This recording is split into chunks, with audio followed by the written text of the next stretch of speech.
Can I tell you to break clean, watch yourself at all times, shake hands now, may the best man win. Good luck to both of you.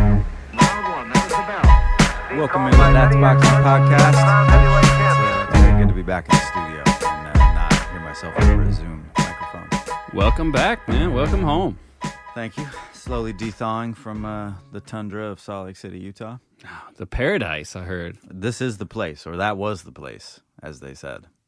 That was the place? That's the saying. This is the place. This is the place. Yeah, when, Brigham Young, I get it confused with the Donner Party and Brigham Young. And it's all the same, man. It's They're all the eating same. each other. Yeah, that's what it seems like. That's definitely the vibe there. Eat your young. That's why you have so many kids, make it through the winter. Ugh, sorry to our Mormon fans. Whoa. Yeah, our plethora of Mormon fans. No, shout out to Mormons. Great time in Utah. Didn't, I hadn't been drinking since before I went out there anyways. And talk about an easy place to not drink. You go get some Indian food or whatever. It's like there's not even an option. Not like here in Portland, man. It's like drinking is a lifestyle here. Yeah. I'm not drinking right now either, training for this fight. I haven't had a drink at all in like probably 2 or 3 months. Wow. And I'm not a heavy drinker before, but man. Look at you, depressed, I know. No reason to live. No, the culture of drinking in the city is out of control. They actually, I think they do a lot of genetic, I guess in vitro and like other things like that in Utah, partly because the population is so healthy. It's like nobody drinks, nobody smokes. Like they got early bedtimes. Yeah, man. Just that's how the boxers should be living too. Yeah. People in Portland, because of the rain and the cold and the long winters, people hibernate indoors and then they just drink. And so there's a lot of bars and strip clubs and stuff. But hey, a better place to go? Boxing gym. Yeah, true. Jack Dempsey was a Mormon. Did he? Did he really? According he was? to Google, because I just Googled, are there any famous Mormon boxers? Damn. Jack Dempsey, world heavyweight champion, 1919 to 1926, was born in Colorado. Yeah. Father was a missionary in the 1870s. Wow. Interesting. Okay. Gene Brother Fulmer. Jack. Yeah. All right, Jack.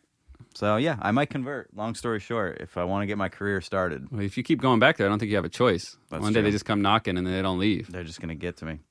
Well, let's get into it. We got some fights to catch up on. Let's talk last weekend. Let's talk what was Friday, the greatest spectacle in the history of all of combat sports.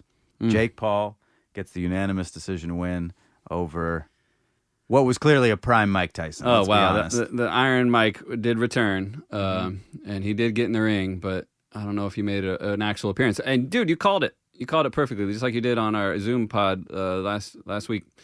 You nailed it. It was boring. It was fucking uneventful. Yeah. And, where I got it wrong was there was no draw. It was a clear win, but to me, it looked like an exhibition match. Did not look like a competitive boxing match. So there's conspiracy theories going all over the place. People are leaking scripts and all kinds of stuff. Yeah, there's scripts. There's this. There's Jake held back. Oh, what a gentleman. All this different stuff. What was your take on it? Yeah. So as you said, it was the snoozer. I think that. So I was thinking about it because even just that week leading up to the fight, I had so many people at work, people that will never come over watch a fight with me, hitting me up about how excited they are for this fight. And I think part of it is if you're not someone that watches boxing regularly, you can't even conceive of a fight being boring.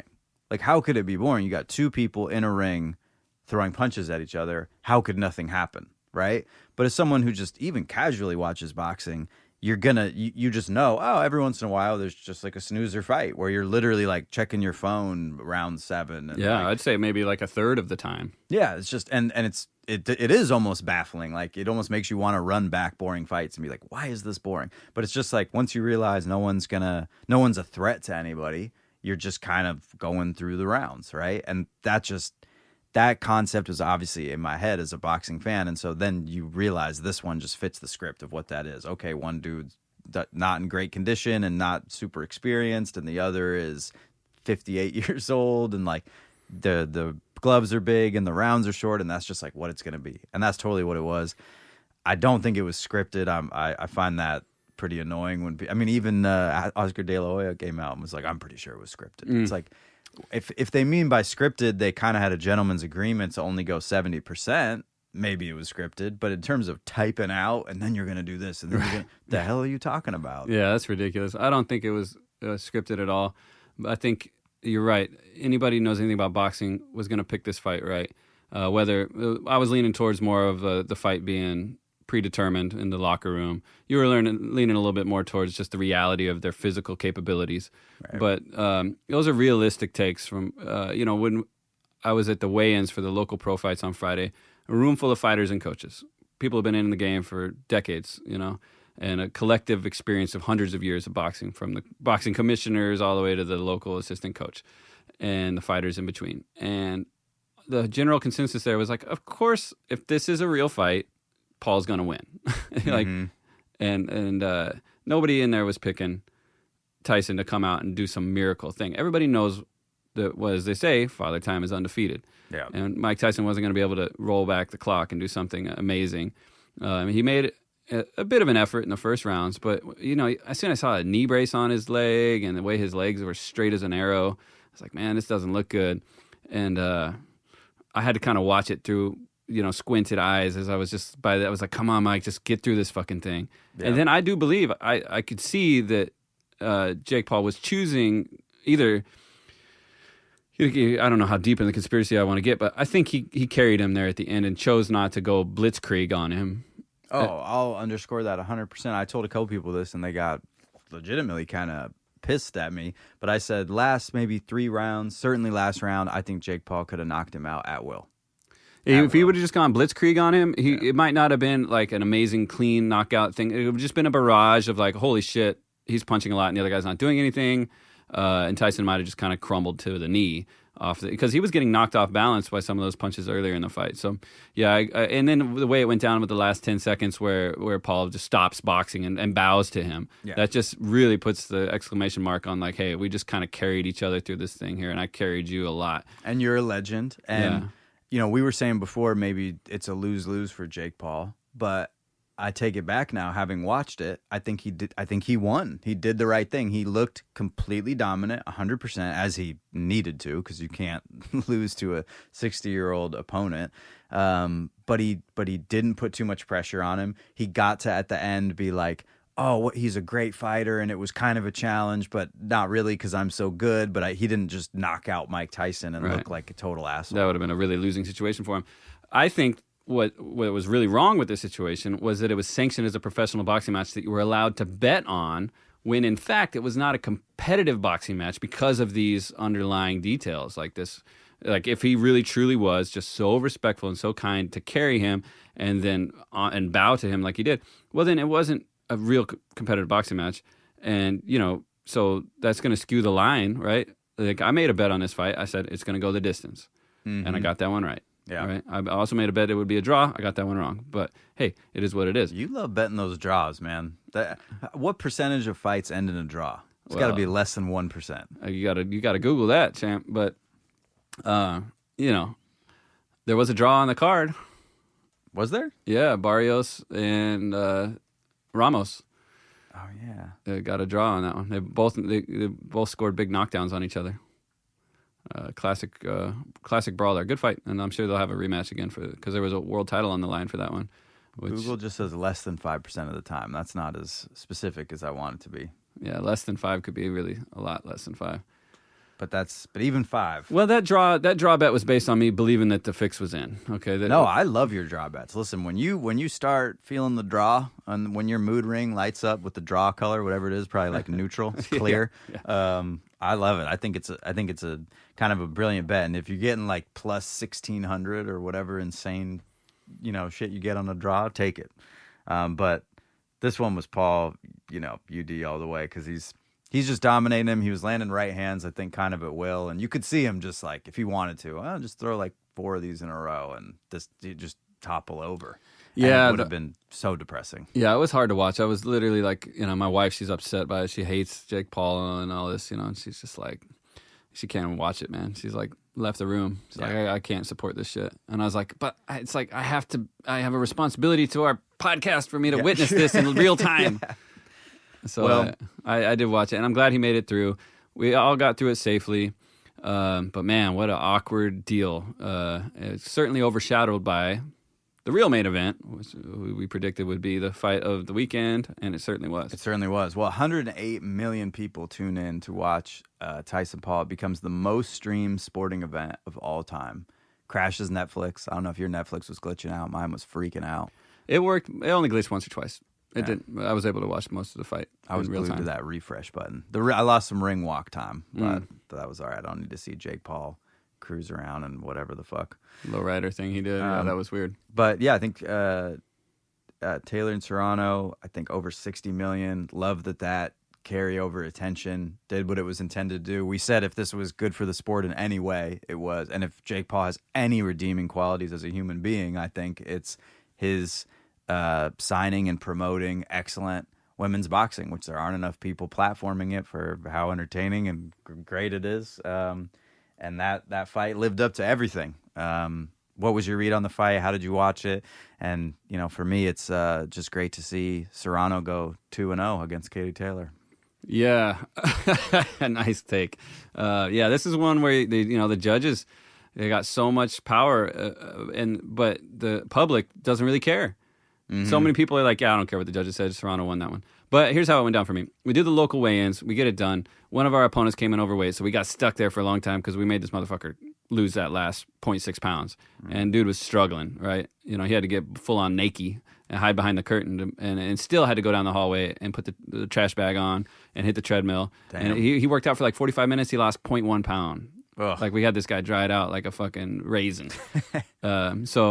Because that's the sport, man. Hey, we cut weight, you cut weight. You know, we're not going to give you any advantage. You're going to suffer now, so you're going to suffer even more tomorrow, and which he did. But I was stuck at the weigh-in, so we go out to dinner afterwards with the fighters, go refuel and celebrate and get ready for fight night. And so we were at a restaurant watching that. Our side of the table, we had a phone set up. On the other side of the table, they had the phone set up, but they were on different times. One was lagging. And so we were watching / listening / eating. So I didn't watch it with a keen enough eye to actually judge it, but my side of the table thought Serrano won. The other side of the table thought Taylor won, 3 versus 3. So it's just an example of subjective scoring. Who do you like better? What do you like better? I liked Serrano.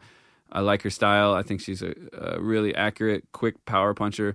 But obviously, you got to respect Taylor's just monstrous effort and output. Yeah. Well, I mean, in terms of output, Amanda Serrano breaks the record for most punches landed in a women's fight. Still loses on all 3 scorecards, 95-94. Same score across all 3, which I thought was interesting. So super close fight. Thinnest margin it could possibly be. Although Katie Taylor got a point deducted. And that's one thing I want to talk about in a second here is whether she fights dirty, as a lot of people are saying, as Taylor's coach was saying, throwing her head down. I mean, obviously it was a clash of, or it was a head butt clash of heads that caused that crazy cut on the side of Serrano's face. But I watched it with a friend who doesn't watch a lot of boxing and heard that stat about landing the most punches. Said, I don't understand how you land the most punches and lose the fight. Yeah. And I said, well, it's because you don't score a fight. You score a round. And so, conceivably, you could land 100 million punches in the first round, right? And set the CompuBox record, blow up the stat counter, and then not land any punches the rest of the fight. And you would lose because you'd lose every round. But you can't win one round by a more margin, right, really, unless you're knocking your opponent down a bunch. So it really matters how things are spread out. And I wouldn't jump in to call this a robbery or anything like that. I would have to go back, watch it, score it. And you know what? I might have it 95-94 the other way, right? Or I might even have it for Katie. So the round scoring really throws things off quite a bit. But when you zoom out and just watch it as a fan, both this fight and the last fight, I thought Serrano just looked like the overall more dominant boxer, looked like she was pressing the action, looked like she landed the more significant punches, looked like she had her opponent hurt more frequently in a more dire circumstance. I would say that applied more to the first fight where I thought she was going to really get her out of there. But she had her in trouble several points in this fight, and I just thought she did better work overall. And pretty disappointed, honestly, to see her just lose another, UD, another decision to Taylor. And it's like, okay, run it back. I mean, I guess just do this every 6 months. And maybe like eventually it'll even out somehow. It's entertaining, that's no doubt.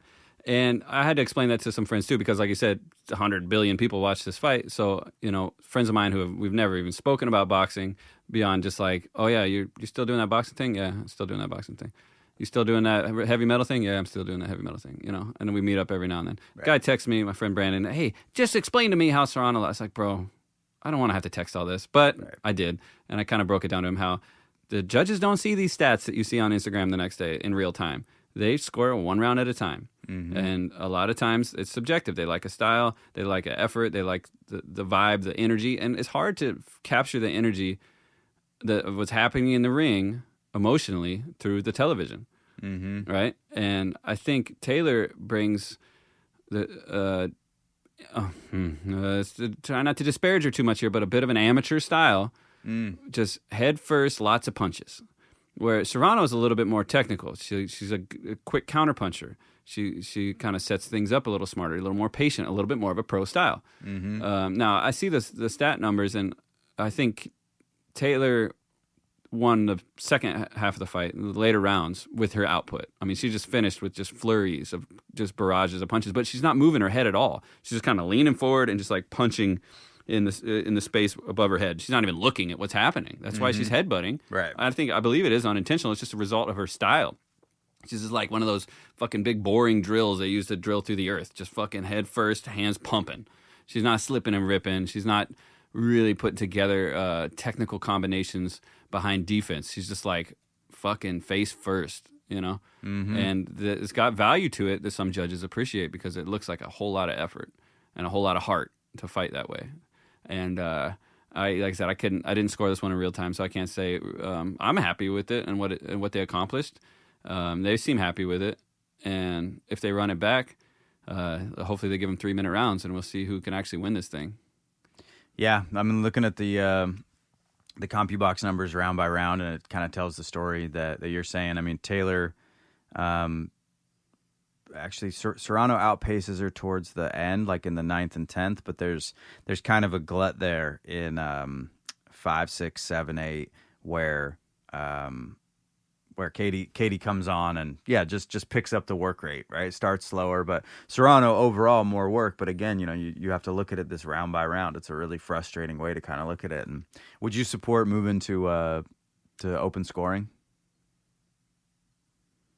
Oh yeah, I think that'd be great for the sport. Yeah. Coaches could in real time be like, "You're down 3-1." Mm-hmm. Or, like put it on the leaderboard up top, right? And just say, okay. I mean, even if they didn't say the actual score, but they said who's ahead by how much, like the total of all 3 judges' scorecard. Seems like it'd be really easy to do. It might cause a fucking riot though if these judges are coming out wacky. Like in real time, the judges might be like, "Oh God, the crowd is booing. I gotta adjust my score for the right, like I don't want to. I want to make it out of this fucking arena alive." Well, think about Foster Conceição, right? Which was the biggest upset in recent memory, right? Where everybody was just like, "What?" What I like about it is the scorecard would flash right at the end of the round, and the whole audience would be like, "What?" You'd hear like a collective gasp, right? What the hell? But it's like one round. It's not that big a deal. Right? So then, the judges get the feedback of like, maybe we're tripping, right? Maybe it's going to sway even the judges from the crowd perspective, but also the boxers can see it. And so like Foster could see that and be like, okay, so I guess I lost that round, even though I thought I completely dominated it. So let me take that as feedback into the next round and try to land something more. And then maybe he lands something better and he sees he won the round. It's like immediate feedback for everybody there. And it just seems better than having it be this like mystery the whole time. Man, what if they use like all the most high tech equipment, all the analyzing, like the like 360-degree camera they use to like make the Matrix, so you can go like all the way around and see every angle, and then the judges are like sequestered in some like safe room, like in some like bunker, and then they're like, we'll have our results to you next Friday. Right. Like, we're going to analyze the data, and we're going to see who actually won this fucking thing. Well, that's what's so interesting about sports, right? Like, in baseball, they're always talking about, should we go to, like digital strikes and stuff, balls and strikes, just have a camera and a program. Like, I think the NFL has done a really good job of this where they incorporate instant replay, and, like, if shit is obvious, they're going to just run it back in slow-mo and, like, correct the decision on the field, right? But there's a line somewhere where we actually kind of appreciate the messiness of the human element of judging like in football, I've always wondered, why don't they just put a little Bluetooth chip in the ball that tells you exactly how far it's advanced up the field for a first down? Like it could probably tell you to the millimeter on the field. Yeah, first down, not first down. No, we love to have the line judge come out and spot it with their eye and then pull a giant chain. And then they're like, oh, look at that. And then like they'll put like a index card that one time, like have everybody in a fit, like, oh, short. Because there's like some excitement in this kind of crude element. And Right. and maybe there's a bit of that. Like, I wouldn't be comfortable with us just saying, okay, whoever lands the most punches wins, and we have CompuBox, and they're just going to, click there and click all the total, and then that's the winner. Then it just turns into like Rock'em Sock'em robots. Yeah, and with the human element, then there's a human to blame, right? And then you could say, okay, well now that he's got fired, a bad umpire or a bad judge, True.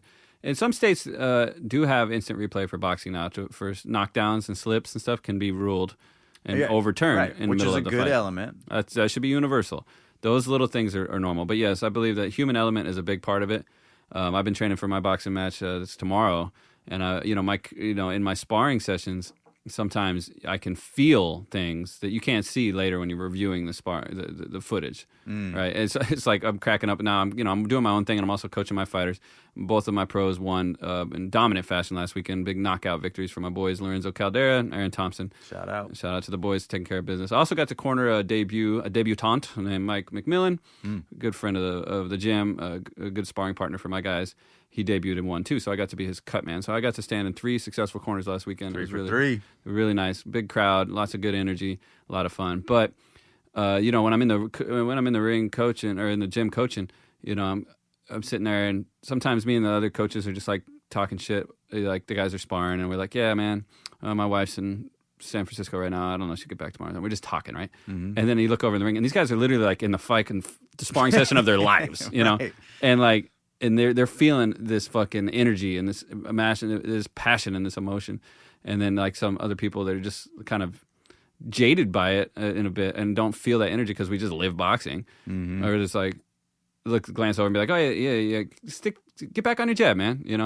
And there's no like frenzied energy or anything. Right. There's no fear, Right. And I think the judges get in this way sometimes where they're around boxing so much and they've seen so many fights that they become a little bit like kind of blinded to what they're actually looking at. Mm-hmm. And if they could cycle through, get more people, some fresh eyes, more consistent training, or just kind of shake these guys out of whatever groove they fall into to make them really judge a little bit less, objectively? Jaded? Yeah. Just like, man, this is some real shit, man. This is the fight of their lives, dude. Don't just be like, yeah, I think that one tried harder. Yeah. I mean, I think that's almost generous to give them that excuse. I think if they got that experience, they should be fucking pros at watching around and knowing what they're looking for, Or maybe in addition to open scoring, judges should say what they're looking for.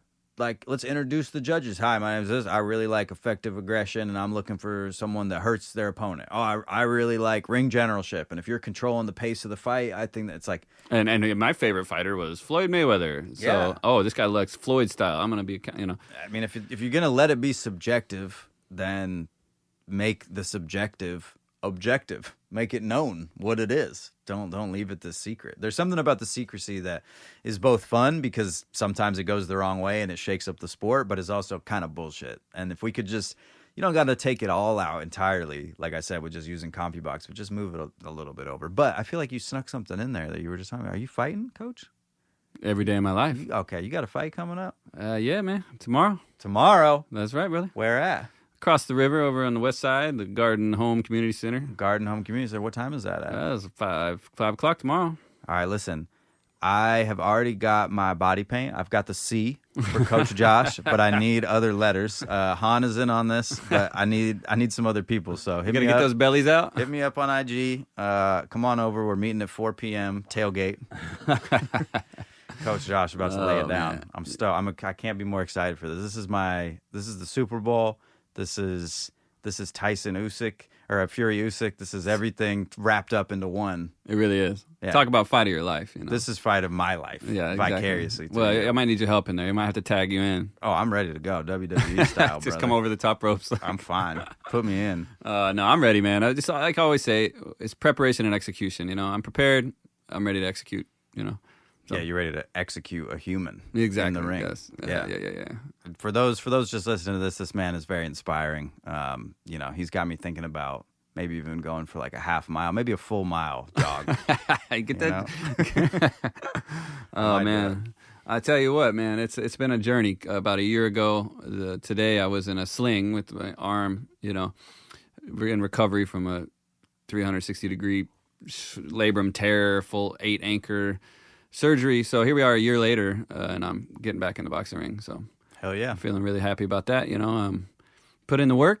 Been training just like I would train one of my fighters. It's the job. The hard work is done. The fight is won and lost in the gym and on the road. And I put my work in those places, and I never skipped a day. Never cheated myself on anything. So going in there with 100% preparation and ready to execute. Hell yeah. Yes, sir. Yeah, dude. I can't wait. Can't wait. Well, let's get into the DAZN card the next day. Oh, also, shout out Shushu getting the win and doing the Mike Tyson impersonation. That was like my favorite part of the whole night. My style is impetuous. My defense is impregnable. I want his heart. Yeah, man. That was fire. Yeah, that actually it was a good little fight. And that was his 4th fight this year, so good for him for being active. Being active. They should not have put him on the under card. That was some bullshit, but whatever. DAZN, jump right in. Zepeda squeaks by Tevin Farmer by the absolute slimmest of margins. Split decision by 1 round. Literally cannot win a fight more closely than he won that fight. I meant to actually run back our take because I think on the last pod we were saying, I was saying, I don't know, man. Like, I thought Tevin Farmer beat Murataya. I thought if he didn't win, he looked great in the fight. And I think Zepeda's less imposing power.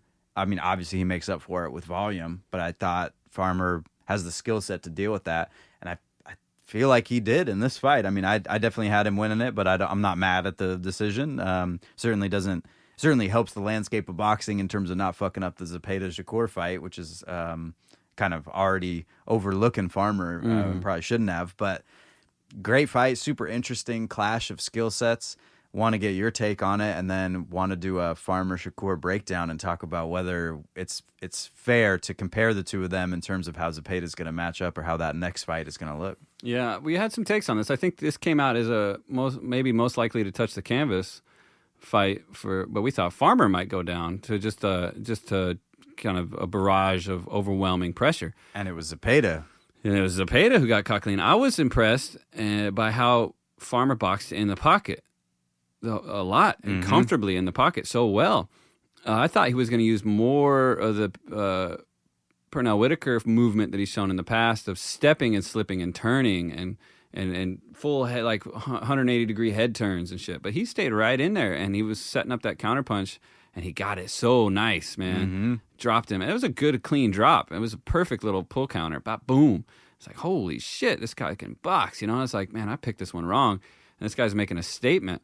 But Zepeda recovered well, and he just kind of got right back to what he was doing before, and it wasn't getting hit with that same shot again. He was looking for it. Farmer was looking for it, but he'd shown it, and that pull counter thing, it kind of does show itself once you fool me once maybe, but once you do it to a decent boxer, you shouldn't be able to do it twice. And I thought Zepeda made the right adjustments, but man, that fight could have gone either way. As you saw how close the scores were, and could have been the upset of the weekend for sure if Farmer would have won that. But he wins in that loss, because that's 2 losses in a row to 2 top tier guys, and that sucks for him on paper. But his performances have been so good that it's good for him in the actual reality of the boxing world. He's a legitimate challenger. He's putting himself like right at the edge of that gatekeeper, / challenger realm where he might still be able to do something. I agree with you, but with the caveat that Zepeda and Murataya are both fringe contenders looking for a shot. So it's like he's losing to the fringe, right? If he was losing to Shakur and Tank and who's Brenchek and right all these, it's like, okay, you're right there. You're just losing the belts, but he's like a step away from that. But But I agree with you. I wouldn't be mad at him in the mix with anybody because he is doing so well, and I think easily could have won either of those fights. So he looks totally deserving in any ring he's in. And I thought he looked big. I thought he looked strong. I thought he looked like the natural 135er, which is it's actually the opposite, right? He's campaigned at 130 the longest and just moved up, and Zepeda's the actually more comfortable at that weight. But he stood right there in the pocket with him. He pulled, he countered. He had that great rear hand that dropped him, and I think he landed it a few more times throughout the fight. It felt to me like he could have found a way to maybe stop him, which is crazy because I know, Zepeda's just like a unrelenting punching machine. But at a certain point, I felt like he was too far behind in some rounds where I was like, dude, you need another drop at least. You need him to touch the canvas one more time here in these last couple rounds. And he did look like he gassed out a little bit. I mean, not gassed out too strong, but didn't quite have the stamina to fight the way that he wanted to fight. But was really impressed with the game plan. Thought it was interesting. I thought a great cornering. He's got a busy corner. A lot of voices in there, but he's working with this guy who's made himself pretty well known on Instagram, Mustafa. He's from the Atlanta area. And he's trains guys in this old school style. It's become his whole bread and butter. And a lot of boxing coaches are out there emulating this stuff. A lot of people reshare his videos, and he's really made a name for himself. And he's worked with some high level guys. Well, he got to work this corner, and right before the knockdown, in the round before, he says to Farmer, he leans in because he's like the second assistant, right? He's not the primary. He's not the cut man. He's just like the third or fourth dude, like leaning into the ring to talk to him. He leans in and says, "Stand your ground. This guy can't fuck with you. I promise you." And he gassed him up real nice. And then Farmer went out there and did exactly, he stood his ground, kept his feet where they were supposed to be, and countered him. And I said, holy shit, the power of like inspirational coaching to just say, hey, this guy can't fuck with you, man. Like, don't run away from this guy. Stand your ground. I said, wow, that gave me goosebumps because I'm like, shit, I was out there shadowboxing on the footpath the other day, and some old lady out for a jog told me I was looking real nice with my shadow boxing. And I said, holy shit, all of a sudden I felt like, damn, I must be really special, Right. I said, thank you, random lady. Right. Now imagine you're in a fucking fight and your coach is gassing you. I mean, come on, bro. That's really important. And it shows that he's got a good relationship, good coaching. He's at the right weight class, and he can hurt guys. He can crack. So hopefully he gets another chance. I know he will with those performances. Another chance to dance on the big stage again. And man, he's winning over everybody's hearts and minds because we were starting to write him off a little bit. Yeah. But dude, I gotta admit, his little tick with his head freaks me out. It freaks me out. It's getting worse. Yeah. I've been watching him box for a while, and he used to only do it in the corner. He would be looking at his coach and look up at the lights. Looking at his coach, look up at the lights. And I said, man, what is that? Is he having some kind of neurological disorder? Okay. Well, now in the fight, in the very second round, he would block a punch, look at the lights. Block a punch, look at the lights. So I said, what the fuck? At first, I wanted to know if it was related to like input, like if it was like, because you do a little head up to say what's up to somebody. That's what I thought it was, right? That it's an acknowledgement or something like that. But then I saw him do it in the fight, and I was like, is he gonna get knocked out with his chin up in the air like that? It's crazy. I think it's I really would like to know what is going on. I'm sure they had to clear him with the doctors. He already has a lazy eye. One of his eyes is already kind of off. And I thought it had something to do with that. Maybe that lazy eye needs to get a reset every now and then. You know what I'm saying? I don't know. But that freaks me out. But they have to have cleared him by the doctors because I see somebody with a tick like that, I think neurological disorder. I think there's something wrong with this dude. Yeah. But I mean, maybe he has But maybe it's a thing that's totally fine. Yeah. It has to be because they're not going to let a guy in there. But I swear, he didn't used to do it in the fucking fight. He used to do it in the corner. Yeah. Now he's doing it in the fight, and that freaked me out a little bit. It's weird. Yeah. It's weird. It's also funny because there's like the meme of his girlfriend like holding his head up after the Muay Thai fight, and I'm like, you ain't got to do that. It's going to naturally do that. It's as weird as like Tyson chewing on his glove. You're like, okay, but this is weird. Let's all acknowledge that this is very weird. It's not a joke. This is a strange thing. This is not okay. We need to work on this. Well, these are weird guys. Well, everybody wants to stand in Farmer for Shakur, which is obviously not a 1-to-1 comparison, but the thematic elements are clearly there, right? Southpaw. Right. You got a slick southpaw, defensive-minded fighter versus an unrelenting pressure fighter. So in a way, it was a preview for it. And so I wanted to see in general how we think this next fight's going to play out because it does seem like that's going to get made. That's going to be the next fight. Shakur Zepeda. I kind of wish Shakur had a fight in between, honestly, coming off a hand injury. He tweeted something kind of interesting about like damn, after this fight, he's like, damn, I never fought anybody in the amateurs who throws as many punches as this guy. Like, should be interesting, kind of thing. And so I wonder your take on the comparison. And then I started to go down the list of like, okay, Farmer Shakur, who's the stronger fighter in terms of punch power or punch output, or who's the more defensive fighter? How do the skill sets 1-to-1 on a per skill level compare to put them to supplant one for the other versus Zepeda? Because I'm so curious how this fight is going to go. I think this is, in terms of styles, this is my favorite styles make fights matchup. The most extreme defensive and the most extreme offensive. Water and oil. How do they mix? Who changes? And in this one, right, Farmer changed and kind of stood in the pocket. It's a lot harder for me to imagine Shakur doing that. Yeah, Shakur has something that Farmer didn't show. Well, Farmer showed great skill, classic Philly style with the shoulder rolling and counter punching. He doesn't have what Shakur has, what we would call an elite lead hand, where Shakur's got that lead arm working every moment of every round, whether it's jabbing or defending or feinting or using an elbow block or pinning or controlling. He's so busy with that lead hand to control the space and dictate the range. So I think we're going to see that. A pressure fighter is going to struggle if they're going to get stuck at the end of its stick the whole time, right? Mm-hmm. So it's going to make it a little harder for Zepeda to get in there and work on him. But if Zepeda's savvy with it, he's just going to hit him in the arm. Just hit that arm out of the sky. Just punch him in the arm. If he's trying to stiff arm you, if he's trying to pin you, if he's trying to hit, like stick your elbow out at you when you step in, just fucking hit the shit out of his arm. Hit him in the elbow, Yeah. And that'll clear the space if Zepeda is savvy enough to do that. Otherwise, he's going to run face first into that stick and then get hit with the counters. Well, I think with the handbrake issue, and that was the lead hand, we're going to see Shakur be a little bit reserved with that right hand power-wise and if he's going to try to hit him with anything big, it's going to be the left hand. But Shakur's not really known for his power with broken hand or not. So I think... but does he have more power than Farmer? And I know it's... Well, how'd you break it down? I mean, are you looking at his KO ratio? Well, yeah, that's what I mean. It's kind of a BS question, right? How do you really know? The interesting thing for me is Farmer chooses to fight him a little bit more in the pocket, right?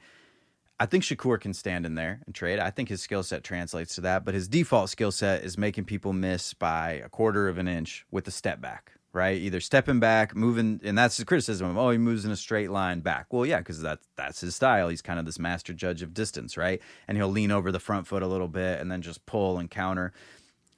That style seems hard to translate to a guy like Zepeda, who just comes forward no matter what. Just comes forward until he physically can't move forward anymore because he can't occupy the same atomic space that you occupy. Yeah. Okay, so how does that work with Shakur? If Shakur pulls but can't counter because Zepeda just keeps coming forward, eventually it's walking into, like you said, the rear hand, right? The rear uppercut. And then so it's like, okay, well, does he have more strength? Can he make Zepeda pay for that in a way that Zepeda goes, holy shit, okay, I can't do that because this guy's gonna, right? So it starts to make me think like a Zepeda decision or a Shakur stoppage, which is an insane bet to take anytime Shakur fights, especially a guy like Zepeda, right? But it just feels like the action is going to get pressed to that level because I don't think you can frustrate a guy like Zepeda off of you, right? In terms of space in the ring. Well, here's a theory, and here's going back to one of Shakur's, obvious influences, Floyd Mayweather, how he would deal with pressure fighters. He would walk him into a counter and then time up and wait for the referee to get him back to the beginning again. And then repeat. And rinse and repeat. And that's how you can shut down a pressure fighter, is get the referee on your side. Right. Okay? And use that inside fighting and control. So if I was his coach, I'd be practicing smothering and holding some Bernard Hopkins, Floyd Mayweather style, clinching and turning to literally shut the fucking water off at the faucet, man. And just get inside. And the crowd's going to hate it. And we're all going to get a little frustrated. But that's actually, right up inside is the best place to be sometimes against a pressure fighter who won't stop punching. Yeah. It's like Caleb Plant said about his last fight with McCumbee. He said after the first couple rounds, he was like, where would you rather be at the end of the baseball bat or up at the handle? And so he stepped inside and took care of business on the inside. And that's where I see this, but not in like he's going to beat him up on the inside, but he's going to clinch and hold him on the inside kind of way. Yeah. Shakur's too smart to just go rock him, sock him in the pocket for rounds and rounds and rounds and rounds. Unless he sees something. Something he likes. I don't know. Well, you saw him get dropped. I mean, that's going to give you a lot of confidence going into the fight. Say, this guy got dropped by Tevin Farmer. He probably feels like he's stronger and better than Farmer. That's what I'm saying. I went down that list, right? And I'm like, okay, I think Farmer's a very, very solid defensive fighter. But I think Shakur is above him in that regard. Okay, so that's like right? I think in terms of strength, I think Shakur is a bigger guy naturally, and I think he's a bigger guy naturally, and he's younger, right? And so it's like, okay, maybe he has the strength edge there too. And then you start going down the list, and it's like, well, maybe he saw the blueprint of Farmer and said, all right, I'm going to make him miss, and then I'm going to get in the pocket, and I'm going to land something big. And if I can put that together and it's working out for me in the early rounds, maybe it starts to put together for a stoppage and use his pressure against him. Because I think it's hard to quantify or even qualify the skill set of Zepeda, right? Like he's got tremendous heart, tremendous stamina, throws a ton of punches, but does he do something technically like incredibly well? Well, there's some missing elements there. A lot of times, really athletic output punchers don't need to, especially in the lower ranks, add in those other elements like footwork to create angles, tactical inside fighting that's a little bit more savvy, setting traps and pulling gloves down and working to the head and the body. If you're just a fucking all-action train of pain, 90% of guys aren't going to be able to handle that. Yeah. But you saw Farmer, he was able to handle it and counter him. And I think you're right that Stevenson is a notch or two above, and he will have chances, but I personally don't see him stopping or hurting Zepeda. I think he showed great recovery and with this knockdown off of Farmer. I thought it was a great recovery and great comeback. Yeah, I agree. It was an awesome fight, and I think this Shakur Zepeda fight will be an awesome fight, and that's why I'm talking about it so early here, even though they've just preliminarily agreed to it, because it's just such a good mix of styles, and like styles make fights. Elsewhere on that card, Barboza gets kind of a snoozer win over Ramirez, and then Zurdo gets back against Billiam Smith, tough dude, kind of couldn't flow with Zurdo's volume and footwork. Early in the fight, he looked good, looked like he's a big, strong, tough dude for sure. But Zurdo the skill set was on full display. He's kind of flowing around him like water and just landing punches from all these angles. Looked like he was going to stop him about 1,000,000 times, but ultimately gets the decision. Yeah, CBS, they were calling him. Oh, what a tough dude. You could see did you see his post like the day later in the hospital? No. Broken hand. Cut. I remember I told you he's a bleeder. Yeah. Got cut over the eye. Yeah. And bruised or broken ribs too. Oh. I mean, he took a fucking train wreck beating in there. Yeah. And showed his heart and class all the way through and really toughed it out. You know what? I texted you about this. How awkwardly empty that fucking arena was. Oh, I hated it. And then they would cut to like the outdoor like fiesta flow area, and you could tell there was like 5 people there. Yeah. And they were like they was kept in the Saudi, camera like right? pointed up. Yeah. Wasn't it Latin night? Latino night, and you saw De La Hoya all dressed up in his Latin, Right. fucking outfit and everything. And a lot of people don't know, huge Mexican population in Saudi Arabia. Yeah, it's basically the same place. Yeah. I'm like, what is happening here? And like they were announcing everybody's records like in Spanish and in English, and it was just cool. I'm learning Spanish. I like to hear Spanish. I want to be able to speak Spanish fluently someday. So I'm a huge fan of Latino culture, and of course I'm a boxing fan. I love Mexican fighters. So, I thought it was a cool concept, but it just was so empty in there. I was like, man, we had more people at the local fights at the Armory last weekend. No, it's just bizarre seeing it. And it's So like weird. Just like stop, dude. Just move this somewhere. Like you don't need to do it here. It looked like a pandemic show to me. Yeah. It was It totally did. It was so awkward. So that was a weird deal. But the fight is, that main event was definitely an action fight. Zurdo's so big, man. He looks like he's not even in shape. Like his body's soft looking. He's soft, yeah. I think about it like this. You hear the talk about this guy saying, "Oh wow, he's finally found his weight class. He moved up 2 weight classes. How did he ever make that weight? Look at him go." And I'm like, well, wait, shouldn't we talk about maybe this guy just kind of gave up on getting in shape? Right. You know, he's in there with a mop of hair on his head. That always trips me out. I was like, how the hell you live in a boxer's lifestyle with like the Beatles haircut? Yeah. Like, I just don't get that. Like, to me, like, do whatever you want with your personal style, but it just doesn't show like you comfortable just in the doghouse sweating and biting down and going to war all the time. It looks like a guy's pretty comfortable just eating whatever he wants, chilling, you know, and you know, of course he's getting in the ring and he's taking care of business, but that does not look to me like a guy who could handle an Alexander Usyk when he was in that weight class. It doesn't look like a guy to me who's going to be able to handle maybe even a Jai Opatai when he steps over and to take that fight, because the Opatai is like a specimen of athleticism, right? But hey, you know, it's boxing. You don't have to look like a golden god to be a world champion, but it does make me wonder about his commitment outside of the gym. Yeah, and he hasn't shown himself to be a puncher since he's moved up. He's got 3 unanimous decision wins in a row.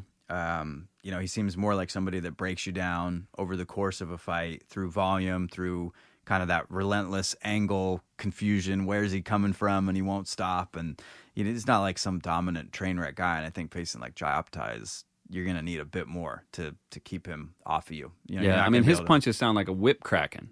Yeah. Yeah. It's now, you know, punches can be deceptive. You know, a slow thudding punch might not look like a whole lot through the TV, but it could certainly break a couple ribs. Mm-hmm. And we heard that happen here with CBS, got his ribs busted up. So, but you kind of, you know, I'd like to see guys working at the top of their potential. And when I see a guy looking a little softer on the middle, I'm thinking maybe this isn't his best self. Yeah, you know? why not be the bigger guy with all the good weight you can get? You know, good weight. Yeah, good weight, exactly. But my hot take on this fight, I hate British boxers, man. They're just trash. Like British food. Yeah, yeah. Well, there's no such thing. No, I mean there's of course you know, Dubois, and there's exceptions to this rule, right? It's more of a carte blanche, like when people say like the Mexican style, the like East Coast U.S. style, the Cuban style, right? Not every Mexican fighter has the same style, right? But the British style, quote unquote, which I think CBS kind of like exemplifies of it's just stiff, right? It's just like, hey, whatever you do, don't move your hips. I don't know, is that like the day one instruction in the gym? Yeah. And you're just watching it, and I'm like looking at the screen like, okay, dude, you have so many elements. Like, you look strong, you look tough, like you have great counter-punching ability or whatever. If you could just slip a punch, you would take 25% less damage. And then if you learned even the most basic footwork of like how to pivot off the lead foot, you could take an angle and do something, but there's just 0 of that. So by like the 5th round, you just have Zerto like spinning around him like a top, slicing him up from all these angles, and this just lumbering dude just turning 2-step turn every time. It's like, what is this style? What are they teaching there? And it's so the British style. I hate it. Yeah. Well, be careful, because I'm going to London in January. I don't think I've told you about this yet. About to whoop some ass. I'm going out there with on a business trip, and I'm gonna be out there for 10 days, and I'm looking at gyms to go train out while I'm out there. So be careful talking about the British fans. I don't want to get jumped over there. Pick your fucking best fighter. I don't want the Peaky Blinders to roll up on me. Yeah, just bring a little switchblade like I did and get fucking arrested over there for felony possession of. I know. Something go down like Bomac, go pick up a handgun while I'm over there. Whoops. Yeah, whoops. I kept that thing on me. He traveled. He didn't pick it up over there, I'm sure, right? No, that's the way the story goes. Is his people over there? He's like, my people hooked me up with that thing, and I was just, forgot I had it with me. Damn. That's why I figured you bring it with you in the check bag, and then you forget. Like, that's what I did with the knife. I checked it over there, forgot, and then was getting on the train, and they're like, "What the fuck is this?" I'm like, "That's a knife. What are you talking about? What's the problem?" You know. But getting hooked up with a piece over there seems crazy. Yeah. Well, you got some connections, and I don't know, man.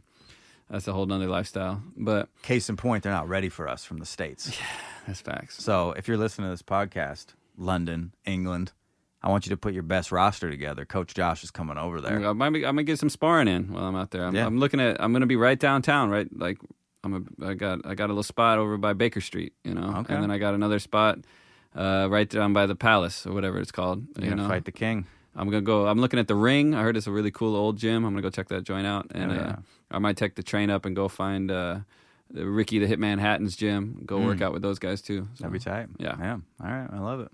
Well, teach them. Teach them some things. Yeah. Exactly. Yeah. What else we got to get into? We got to get out of here. We're at 50 minutes, but shout out big fight coming up that just got made. February 1st on Amazon Prime, Battle of the Davids. David Morrell versus David Benavidez. Oh, yes. Phenomenal fight at We've been wanting to 175. see this fight. This is going to be a good one. I think the odds are leaning on Benavidez. You like Benavidez? I think so. I think he's going to be able to take care of business here. I don't know if he'll stop him. We'll see. I mean, has this kid had a fight at 175 yet? They both have had one fight at That's right. And his 175. most recent fight was the one you saw live down there. Boxcar. And he actually struggled with... Race car. What's his name? What do you call him? fucking... Because no one can pronounce his name. Yeah. What was his nickname? Race car.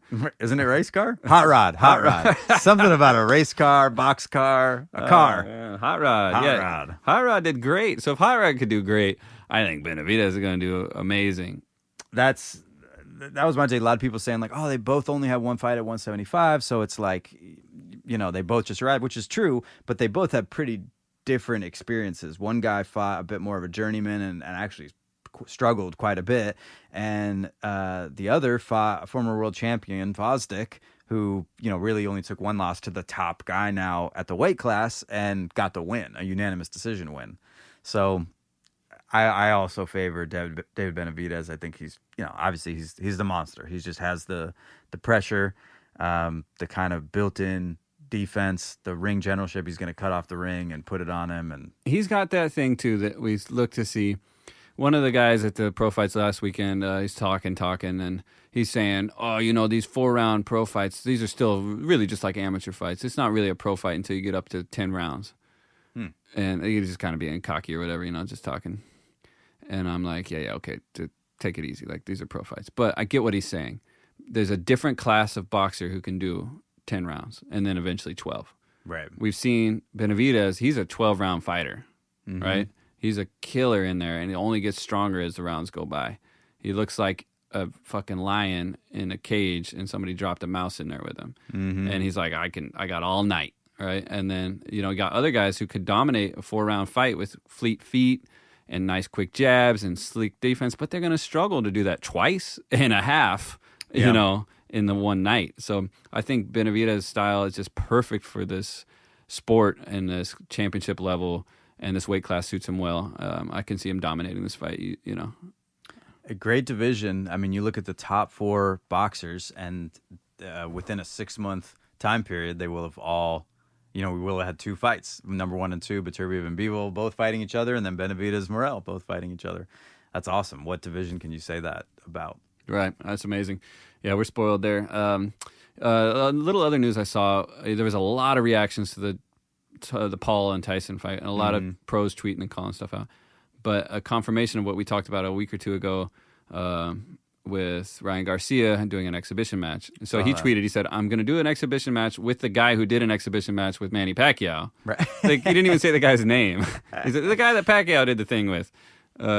And then I'm going to go get Jake, whatever. But it's more like, okay, so that thing is really happening. And I think, it was interesting. Before the Haney fight, people were saying, when Haney wins this fight, he's going to knock this kid into the YouTube boxing sphere. This is the end of the line for Garcia. He's out of here. But Garcia won, but he's still going down that road. He's still going down the YouTube rabbit hole. The man got banned. Yeah, I guess. But, but why come back with a clown show? Like, come back and be a world championship boxer again. But Yeah, you want to make some money? I don't know. I don't know. It'd be better to do an exhibition with a real boxer, probably. But I don't know. I think it's easy to talk a lot of shit about Ryan Garcia, and I will. But he's a legitimate boxer. Oh yeah, for no sure. doubt. No doubt. He, as much as he has the YouTube celebrity, he's legit in there, and he deserves to, I think, to fight for any title. And I would definitely want to see him against Tank again. I definitely want to see him against Haney again. I want him. Boxing's definitely better with him in the mix. Although, caveat, if he could, tone down some of it a bit. Yeah. Well, I'm glad the Tyson Paul thing is over because we can look forward to at least some quiet time from these freaking jokers. Would you pay any money on Garcia if he fought Jake Paul at like what? No weight limit? I don't even know how you get the two of them in the ring together. Yeah, I don't know, man. I don't believe anybody should be allowed to bet on any Jake Paul fight after what we just saw in the last one. But you personally, let's say they really get it done. there's no weight limit, or it's whatever. They got to be under 200, and that's it. That's fucking. They could probably fight tomorrow, and Ryan Garcia could win. You think he could win? Yeah, just based on his experience, and he's not too old to be able to remember how to do it. Yeah. You know, I think so too. But then I started checking myself. I was like, wait, damn, this is a big dude. Jake Paul's a big guy with a big clubbing punch. But Yeah, I think I just this is how I like. I'm I fuck it up for everybody because I would pay money for that. I dropped $25, $30 to see that. As a boxing coach and a boxer and a student of the sweet science, I have to believe that the boxer is going to win.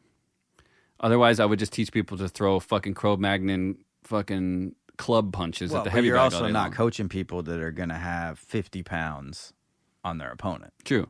Right. But even if they were, like we try to be technically proficient with our feet and our punches and our defense and not just go out there swinging haymakers. But, that's part of boxing, It'd be very satisfying to see Ryan Garcia land like a lead left hook and just twist Jake's neck and have just hit the off button. That would be, that's well, you can guarantee that Paul will keep cashing in on the world's desire to see him get knocked out. yeah. That's what we're paying to see. Well, luckily I didn't pay for it. The wife pays the Netflix subscription, which she said she's going to cancel after this debacle. So goodbye, Netflix. You lost a fucking subscriber because of this show, this clown show you put on. Yeah. So. Well, it was it was entertaining given it was a free fight. But it's not free. How much does it cost? Well, most people already have Netflix. But so you're paying every month for it. Yeah, So how much have you put into Netflix? If you've had Netflix for 3 years, you paid them $1,000. You paid $1,000 for that fight. Yeah, I don't think that's how the math works. That's how the math works in my house. $1,000. But I'm with you. I don't have Netflix. I don't have any streaming services, man. I got torrents. Speaking of, we just got a little notice from the FBI to chill out on the torrenting. Yeah, I got to get that VPN cracking. Holy smokes. I know. Thankfully, Trump's going to disband them, and they won't have any resources to come find me. He's putting together the dream team, dude. It's unregulated fucking existence is coming our way. It's coming our way, brother. I'm about it. Survival of the fittest. Yeah, I know, right? Well, let's get out of here. We got any more news? Is that it? Man, we'll have updates. We got big weekend coming up for the boss over here, so I'm going to go take care of business. But we'll get back together, early next week and catch up and look to the future, man. Look to the future. The future is bright. So bright. Except for the British. All right. Until next time, I'm Dust. I'm Coach. And that's boxing.